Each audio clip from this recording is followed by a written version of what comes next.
Según estudios científicos, todo el conjunto de neuroquímicos asociados con el atletismo, desde la dopamina a la adrenalina a la oxitocina, se desencadenan en un grado similar tanto en los jugadores como en los fanáticos durante un juego. Quizá ahí esté la razón de por qué hay tanta gente que se vuelve como loca con el fútbol. Culturizando presenta Pónganse a leer con Pedro Julio. Hola gente, esto es Pónganse a leer con Pedro Julio, un espacio de divulgación de la lectura en el que nos encontramos para hacer apología de ese vicio maravilloso que nos une y nos consume a todos los que andamos por aquí, la lectura. Y hoy, aunque pareciera por el inicio que vamos a hablar de medicina, no vamos a hablar de medicina. Si usted quiere saber de medicina, mire, yo le recomiendo que se vaya a otro podcast de Culturizando, Minutos Médicos con Álvaro Vito, y ahí se va a enterar de una forma muy amena de temas relacionados con la medicina. Pero en Pónganse a leer no vamos a hablar de medicina. Hoy vamos a hablar de otro vicio que une a un gentío alrededor del mundo. Aunque a mí no, a mí no me une para nada este vicio, pero bueno, ¿qué importa? Hoy en Pónganse a leer vamos a hablar de fútbol, pero fútbol a través de los libros, evidentemente. Ya saben ustedes que el domingo 20 de noviembre arranca la Copa Mundial de Fútbol 2022 en Qatar. Y no vamos a entrarle a mis opiniones al respecto de cómo ese lugar y esa gente, por no decir gentuza, se ganaron la sede, ni de los derechos humanos. Miren, no le vamos a entrar a eso porque aquí nos va a coger el sereno. Ahí se verá que nos va a coger el sereno y me pongo a hablar de eso. Y porque tampoco es la idea de que más de un fanático o fanática de fútbol que me esté escuchando me agarre manía por mis opiniones al respecto. Entonces vamos a dejar hasta aquí. Eso es tema para otro tipo de podcast. Si ustedes quieren saber mi opinión, me invitan y yo le echo el cuento. Aquí en Pónganse a leer estamos siempre a la vanguardia y a la retaguardia también, porque uno nunca sabe. Y nos vamos a subir a la ola futbolera de la forma más descarada posible, porque yo insisto, a mí este deporte me da lo mismo, me parece como, yo ni veo fútbol, ni me importa un pepino quién gana, ni le voy a ningún equipo de un país que no es el mío, como muchos paisanos y paisanas, pero a mí me gusta leer. Y yo he leído algunas obras con el fútbol como protagonista y me he acercado a este deporte y me han ayudado estas obras a entender un poquito cómo es que 22 señores que por 90 minutos andan corriendo y pendientes de una pelota generan tanto interés. Y cómo es que hay tanta gente en el mundo gastándose un dineral en aquello. O sea, según Albert Camus, o Albert Camus, mira que yo, mira, de verdad, yo se los confieso, yo antes de empezar a grabar me estoy un rato pronunciando para ver si pronuncio correctamente y siempre me pasa lo mismo, pero bueno, yo no desistiré. Según Albert Camus, si usted quiere que se lo diga aquí en un acento Pedro, sería Albert Camus, que es un filósofo y periodista francés, que es la gloria, por cierto, ese hombre, y le debemos uno de los mejores libros del siglo XX, El mito de Sísifo, que yo solo aquí menciono, por tú sabes, por no dejar pasar la oportunidad. En el fútbol, dijo este hombre, podemos aprender mucho, así como en la filosofía práctica, porque a partir del fútbol podemos aprender mucho del comportamiento de los hombres. Si le preguntamos a un fanático, seguro que nos va a responder que el fútbol es una pasión.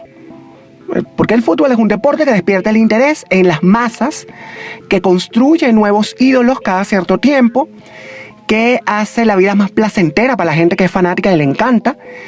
Yo le pregunté a varios amigos míos y a varias amigas mías que son fanáticos y fanáticas de hueso colorado de este deporte, y todos coincidieron en que el fútbol hace que los problemas no les agobien, al menos por 90 minutos. Mira, un libro hace que no te agobien por más tiempo, pero bueno, cada quien.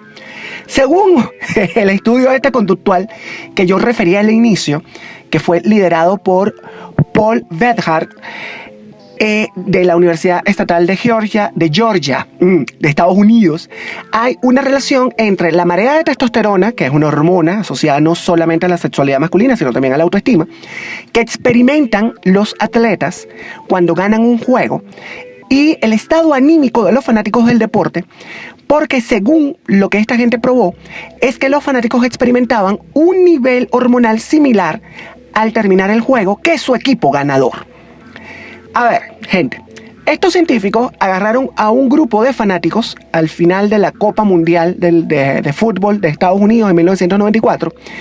Esos fanáticos eran de los equipos que se enfrentaban, Brasil e Italia, y el resultado fue que luego de aplicar una prueba a través de la saliva de los fanáticos, se observó un aumento del 20% en la testosterona entre la fanaticada del equipo ganador, los brasileños, en comparación con los tristes fanáticos italianos. Bedhard, que es el científico dijo que estadísticamente la correlación es muy fuerte. Este experimento demostró que la testosterona no necesariamente está únicamente ligada a la fuerza o a la superioridad. También se libera cuando existe un estímulo muy fuerte, que en el deporte ese estímulo puede ser un gol, una jugada, una victoria. Porque la testosterona se produce en momentos de intensa competencia, incluso si la experiencia es puramente psicológica. Es decir, no hay que estar en la cancha para que se produzca esa marea hormonal de la que yo les hablé hace un ratito. Nadando en internet, yo me conseguí un artículo del portal areacucuta.com, y en ese artículo hablaban de que había 12 razones por las que es genial ser un fanático del fútbol. A mí me causó mucha gracia esto, porque yo dije, bueno, pero de verdad, bueno, pero sí. Y yo voy a compartir con ustedes algunas, a ver si están ustedes de acuerdo. No las voy a compartir las 12, solamente las que me causaron más, tú sabes, más curiosidad. Primero, según el artículo el fútbol te hace feliz.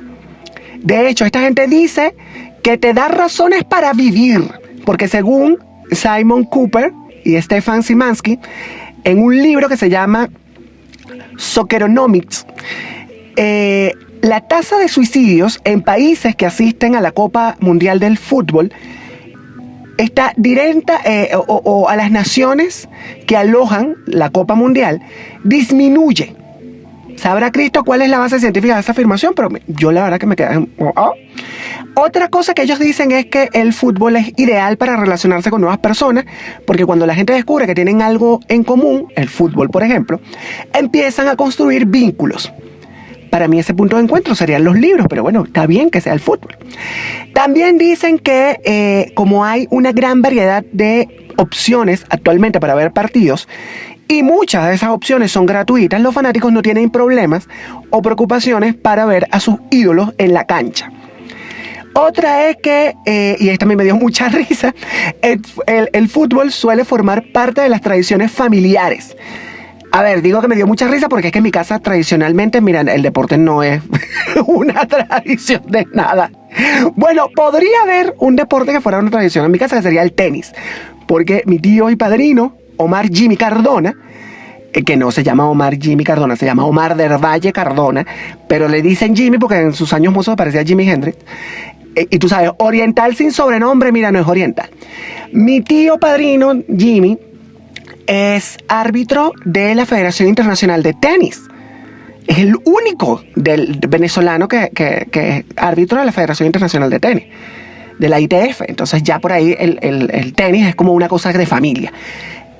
O el béisbol, porque mi abuelo era un fanático de Hueso Colorado de los gloriosos Leones del Caracas, y aquí nadie venga a hablar mal de los Leones. Y entonces, bueno, ya por ahí ustedes sabrán que... Pero el fútbol no, pero hay un montón de familias y hay un montón de gente que les une el fútbol. Que el fútbol es como la excusa para encontrarse el fin de semana y ver el partido juntos. Y eso es una maravilla, eso es fantástico. Pero la verdad es que la mayor parte de la familia, ese amor por el fútbol, lo van transmitiendo de generación en generación. Entonces, insisto, ver un partido en familia es una experiencia lindísima. Yo he tenido la oportunidad de compartir con algunos amigos estas experiencias. No he entendido nada de lo que está sucediendo. De hecho, me distraigo con facilidad, me pongo a hablar de otra cosa, me retiro un rato, me voy para la cocina, vuelvo y tal. Pero lo que vive esa gente me parece una cosa entrañable y preciosa. Bueno, gente, como ya yo les conté, yo no soy muy amigo del deporte, nunca, ni de muchachito. Yo toda la vida odié educación física, yo no le había sentido esa materia. O sea, había que salir del salón a una cancha a sudarse. Bendito sea Dios, pero de verdad. O sea, ahora yo entiendo la importancia del deporte y que el deporte es necesario para tener una vida sana. Y es importantísimo para la salud de los seres humanos. Hay que hacer algún tipo de actividad física. O sea, es necesario y es obligatorio para el cuerpo. Pero no era muy amigo del deporte de niño. El primer mundial de fútbol que yo recuerdo así como que precisamente fue el de 1994, el de Estados Unidos, que es el en donde hicieron el experimento este. Ahí yo fui consciente de que cada 4 años el mundo se detenía para asistir, unos en los estadios y otros en sus casas, otros en bares o en locales comerciales a través de la televisión. a los partidos de fútbol y que aquello generaba en la gente una pasión que era casi irracional. Luego yo me enteré que había otros torneos. A ver, no me crucifiquen. Yo toda la vida he vivido nada más con mi mamá. Mi mamá no es precisamente una mujer muy deportista, muy futbolera, que no le interesan tampoco estas cosas. Entonces, yo a mí esto, cada cosa que yo iba descubriendo, la Copa América, pero ¿y esto qué es? Como la Copa Mundial, no, pero esto es nada más en América. No, que la de la Copa de la Europea. Entonces, ay, esto como es, no es como esto, pero nada más con esa gente de por allá. Y entonces que habían unas cosas y había otra gente por allá y tal. Y me fui enterando de esto y para mí todo era como un descubrimiento, todo ha sido como muy novedoso. Y todo ha sido como descubrimiento desde hace poco para acá. No crean ustedes. Bueno, pero como a mí no me llamaba y nunca me ha llamado la atención esta cuestión, yo no le paraba mucho. Un amigo mío me prestó un libro que me ayudó a acercarme al fútbol. Y yo creo que me ayudó mucho más que cualquier discurso de otro de mis amiguitos de la infancia o de la adolescencia que intentaban explicarme qué carajo veían en ese deporte que yo nunca vi. A ver, el libro es Dios es redondo, del escritor mexicano Juan Villoro. Juan Villoro es un fanático del fútbol desde niño, pero aparte es un escritor prodigioso y ha unido ambas pasiones, el fútbol y la escritura, y el resultado ha sido la gloria. Villoro es hincha del Barça. Llegó a jugar, de hecho, en las divisiones inferiores de los Pumas de la Universidad Nacional Autónoma de México. Es aficionado del Club Necaxa y ha sido cronista en los Mundiales de Italia 90 para el periódico El Nacional, de Francia 98 para La Jornada, y de Alemania 2006 y de Sudáfrica 2010. Toda esta experiencia la pone al servicio de sus lectores en Dios es redondo, que es una crónica de lo más vibrante sobre el fútbol, al punto de vendernos el deporte como una religión laica llena de estadios. Llena de estadios que podrían ser las catedrales o las iglesias de esta religión, los templos de esta religión. En el libro, Villoro nos presenta las mitologías y las supersticiones del fútbol y cómo los fanáticos han construido una teología del deporte. Villoro reflexiona también en la cancha. Y en este libro le rinde un tributo a los ídolos de muchas generaciones, y no es precisamente Guillermo Dávila. Si ustedes no son venezolanos, googleen el nombre. Y aquí nos encontramos con un homenaje, por ejemplo, a los grandes de la cancha como Diego Armando Maradona. Dios es redondo es un libro para los fanáticos, pero también es un libro para los que no lo somos. Nos contagia en la medida en la que uno va leyendo y en la medida también en la que el lector lo permita, de la pasión futbolera. El título evidentemente hace referencia a la pelota, al balón que gira por la cancha y que concentra la mirada de todo el mundo. Villoro, que escribe pero tan bien, parece que nos está contando el cuento en persona, como si él estuviera junto a nosotros, y mientras vamos leyendo, el tipo nos va contando, por ejemplo, que la FIFA tiene más agremiados que la ONU, o que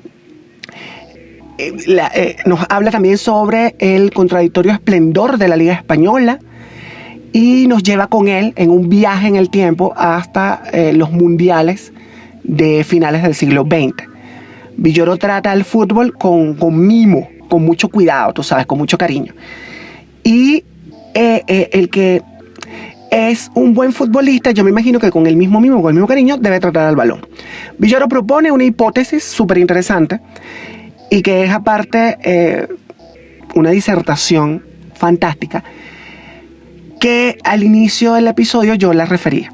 Para él, el fútbol sucede dos veces.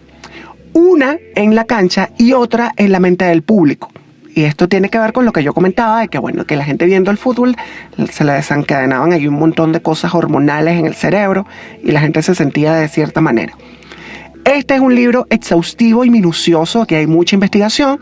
Este hombre contagia la fiebre del fútbol y cierra con una serie de conversaciones con el exfutbolista y entrenador argentino Jorge Valdano. Mira, estoy hablando como los puertorriqueños, Jorge. Ahora vamos con un libro que yo leí hace poco, que me lo recomendó un objeto de enamoramiento que yo tenía, que era fanático del fútbol, imagínate tú, y le gustaba leer. El tipo era la gloria. Y por cierto que me dejó muy buenos recuerdos. Me dejó muy buenos recuerdos porque me recomendó un montón de libros. Un montón de libros que yo descubrí gracias a este señor.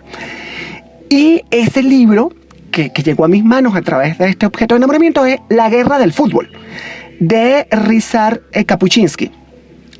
Kapuscinski es un autor que este hombre era periodista, historiador, escritor de novelas, ensayos, poesía y unas glorias de poemas que yo descubrí, por cierto, hace muy poquito. Según Blake Morrison, de Bookseller, aquí voy a citar textualmente a este caballero. Kapuscinski trasciende los límites del periodismo y escribe con el vigor narrativo de un Conrad, de un Kipling, de un Orwell. Esto nos da una idea de la calidad literaria de este hombre, al que yo le habría dado un Nobel de literatura sin que me quede nada por dentro, la verdad. Kapuscinski nació en Polonia en 1932, estudió en la Universidad de Varsovia y en su trabajo como periodista fue corresponsal en algunos de los lugares más curiosos del planeta. Se ganó muchos premios literarios en su vida, pero quizás el más significativo para mí es que este hombre se ganó el premio Príncipe de Asturias, pero no se lo ganó por las letras, se lo ganó por la comunicación y humanidades en el año 2003.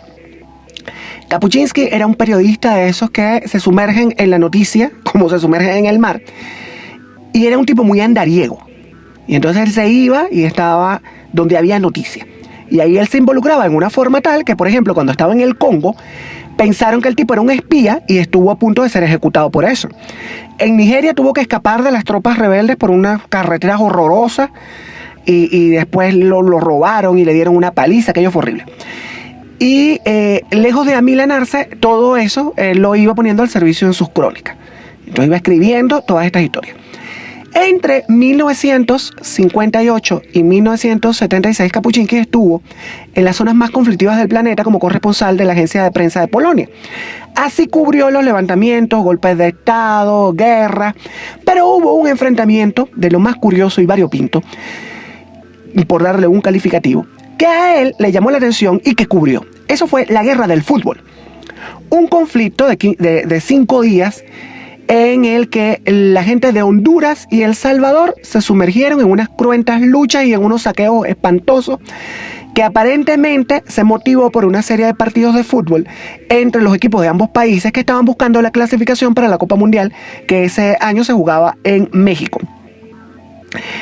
En esta obra, el autor no se decide por un género en especial. Aquí confluye la autobiografía, el testimonio y el reportaje. Kapuscinski era un fanático del fútbol desde niño. De hecho, recordaba en una de sus obras que a los 4 años él jugaba en el equipo local de Pins, en sus años escolares. Lo único que le gustaba en la escuela era el fútbol. Él jugaba de portero en el equipo de la escuela. Es más, este caballero dijo, y cito textual, aquello era un arrebato, un delirio, mi vocación más apasionada. Bendito sea Dios que descubrió las letras y se fue por ahí.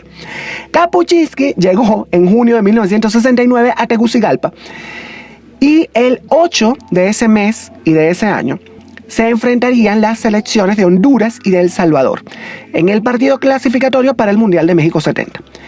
El autor dice en el libro que en América Latina la frontera entre el fútbol y la política es tan tenue que resulta casi imperceptible. Es esa frontera la que se violentó ese día, cuando la muerte llegó al campo de fútbol. La cosa se empezó a poner candente desde el día anterior cuando los hinchas hondureños se pusieron belicosos, tú sabes, reperperosos como decimos los orientales, y asediaron a sus rivales salvadoreños y empezaron a lanzar todo tipo de objetos, de insultos contra la fachada del hotel en donde se alojaba la concentración de El Salvador. Al día siguiente, El Salvador perdió el juego, gracias a un gol de José La Coneja Cardona, en el último minuto, por cierto. Aquel gol fue el causante también de que una jovencita salvadoreña que se llamaba Amelia Bolaños se suicidara de un disparo en el corazón porque ella no pudo con la derrota de su equipo. El 15 de junio se iba a jugar el partido de vuelta en el estadio Flor Blanca en San Salvador. Entonces los hinchas locales, en recuerdo de Amelia Bolaños, pagaron con la misma moneda a los jugadores de Honduras. La prensa local le echó más leña al fuego y los salvadoreños estaban como desquiciados al punto que los jugadores hondureños tuvieron que ser escoltados por carros blindados del ejército hasta el estadio. Ese día Honduras perdió. Entonces, el gobierno de El Salvador rompió toda relación diplomática con Honduras.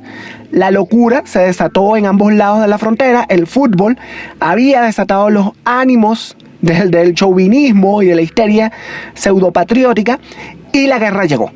Pero la cosa es mucho más compleja que esa, porque uno puede pensar que, bueno, que esa gente se peleó por el fútbol, y no. La cuestión es que, en realidad, estos dos países tenían una tirria desde hace un tiempo. Resulta que El Salvador, que es un país más pequeño, es un país pequeñito en América Central, creo que es el más pequeñito. No sé si Belice es más pequeño que El Salvador, en fin. Y que tenía la densidad de población más alta de todo el continente americano. En Honduras, por su parte, era 6 veces más grande que el vecino, que El Salvador. Y en los años 60, miles de salvadoreños se habían ido a Honduras para trabajar y poder alimentar a sus familias. Ajá, la historia de América Latina, la migración. Ajá. En 1969 los hondureños crearon la Mancha Brava, que fue un grupo paramilitar clandestino que se dedicó a expulsar a los campesinos salvadoreños, y aquello provocó que las relaciones entre ambos países se tensaran. Kapuczynski dice que para los Inri de todo este cuento, en ambos lados de la frontera, los periódicos llevaban a cabo una campaña de odio, de calumnias y de insultos en contra de sus vecinos. Este señor cuenta de una manera fascinante este episodio turbio y vergonzoso para los latinoamericanos. La historia de una guerra a la que le echaron el muerto al fútbol, pero que realmente el deporte, si se hubiera empleado de una forma mucho más efectiva, hubiera podido ayudar a resolver aquel estropicio. Yo la verdad es que me quedé subyugado con este autor gracias a este libro. A partir de aquí yo he leído otras obras de este hombre, pero este es el que más me gusta. Esto hay que leerlo porque este señor nos acerca a un episodio de la historia latinoamericana de una manera magistral, y hace también que te acerques un poco al fútbol y cómo el fútbol desata las pasiones más carnales en los seres humanos. Ahora vamos con algo mucho más ligero, con unos cuentos que tienen evidentemente como tema central el fútbol, y han sido escritos por uno de mis cuentistas favoritos en todo el mundo, el Negro Fontana Rosa. La antología se llama Puro Fútbol y es del escritor y humorista argentino Roberto Fontana Rosa, que también era dibujante. Fontana Rosa fue un humorista gráfico. Fontana Rosa, por cierto, era hincha del equipo Rosario Central, que era el equipo de su ciudad natal, y él se enamoró de la pelota cuando tenía 10 años, y desde ahí se convirtió en un fanático empedernido del fútbol. Empezó su trabajo al frente de la página de humor de la revista Boom, y trabajó también en el diario Clarín y en la revista dominical del diario Clarín. En Puro Fútbol, Fontana Rosa reúne sus cuentos relacionados con el deporte favorito de los argentinos. Aquí no vamos a caernos en mentiras. Mira, a los argentinos lo que les gusta es el fútbol. Yo, que estuve en Argentina hace como 1000 años, fui testigo de cómo esa gente vive el fútbol con una pasión visceral. O sea, aquí en Venezuela, mira, nunca, yo no lo voy a juzgar. Porque aquí en Venezuela, en una época, eso fue el fútbol para nosotros. Yo, que por cierto no soy nada futbolero, yo fui a La Bombonera, que es el estadio del Boca Junior, y mira, la energía que yo sentí ahí es indescriptible. Yo no podría decir con palabras lo que yo sentí en ese lugar. Aparte de casi me matan, pero no les voy a decir por qué. Me metí con alguien, hice un comentario de alguien que la gente quiere mucho allá, y entonces me escucharon. Y entonces, bendito sea Dios, que yo estaba con mi primo Alejandro y él desvió las miradas. En fin, los cuentos que encontramos en esta antología habían sido incluidos en otros libros del autor, pero a mí me parece fantástico que Fontana Rosa los agarrara todos sus cuentos que hablaban de fútbol, y los concentrara en esta edición. El Negro Fontana Rosa nos comparte su jerga futbolística y retrata los distintos estereotipos de los hinchas y de los periodistas deportivos también, que tienen diferentes características, y hace ejercicios muy bien logrados de escritura a partir de aquí, de estas premisas. El lenguaje que utiliza Fontana Rosa en los cuentos es muy coloquial y muy propio de los argentinos más llanos. Es un lenguaje de calle en Argentina, lenguaje de barrio, lenguaje de estadio, lenguaje, ellos dicen, lenguaje de potrero. En estos cuentos se alejó un poco de la ficción en textos como No te vayas, campeón, en el que recuerda jugadores y equipos memorables. También en Piñeiro, que ese cuento me pareció fantástico, me gustó mucho. Hizo un aporte muy importante y con mucha calidad para los relatos de fútbol. Fontana Rosa realmente los puso en otro nivel. Al punto de que un periodista y deportivo argentino dijo que al negro hay que leerlo más allá del entretenimiento. Siempre guarda en su relato una mirada poética, política y social. Pero hay un cuento en particular que a mí me gusta muchísimo y que fue adaptado al cine. Memorias de un win derecho, que en la pantalla grande se transformó en una película animada con el nombre de Metegol. En este cuento, Roberto Fontana Rosa nos mete en un juego de fútbol, pero como parte de un futbolín, de un fútbol de mesa, que son estos juegos de mesa con dos equipos que son como unos muñequitos en unas varitas distribuidas a los lados con los jugadores, y entonces la gente que va a jugar esto pues maneja los pequeñitos muñequitos estos aquí, que son los jugadores de fútbol. Este relato es tierno, es divertido, yo diría que también es trepidante porque lo va narrando como si fuera un partido de fútbol real. Bueno, es un partido de fútbol real y Fontana Rosa lo mantiene a uno al borde de la página. Es sencillamente fenomenal el efecto que causa en el lector ir metiéndose en este partido de fútbol imaginario que no se está jugando en una cancha convencional, sino en un juego de mesa. Y es fantástico esto porque también se desatan pasiones aquí. Bueno, gente, antes que nos agarre el sereno, mira, vamos a despedirnos. Yo espero haberles picado la curiosidad con estas obras y que, bueno, que esto les sirva también para acercarse al fútbol, para alimentar la visión que tienen de este deporte y la pasión, si es el caso, también de ustedes, pues, ¿por qué no? Aquí yo les dejé una crónica, una antología de cuentos, un ensayo luminoso, para que si ustedes se acerquen también al deporte, que mueve más emociones entre los seres humanos. Porque yo pensaba que era el béisbol, pero mira, no, la verdad es que es el fútbol. La verdad es que yo insisto, yo no soy seguidor del fútbol, pero a mí estas obras me hicieron ver el deporte con unos ojos distintos. En algunos casos yo logré empatizar con ciertos amigos míos que son unos fanáticos. Échenme el cuento, por favor, qué les parecen estos relatos, estos textos, estos autores, si han leído esto antes o si se están enterando de la existencia de estas obras gracias a este episodio. Escríbanme a través de mis redes, @PedroCDNOA en Instagram y en Twitter. Bueno, Twitter yo no sé, eso está pico Samur. Pero en fin. Bueno, gente, ahora sí nos vamos. Pero antes les recuerdo la consigna, ya la saben ustedes. Pónganse a leer. Culturizando presentó Pónganse a leer con Pedro Julio.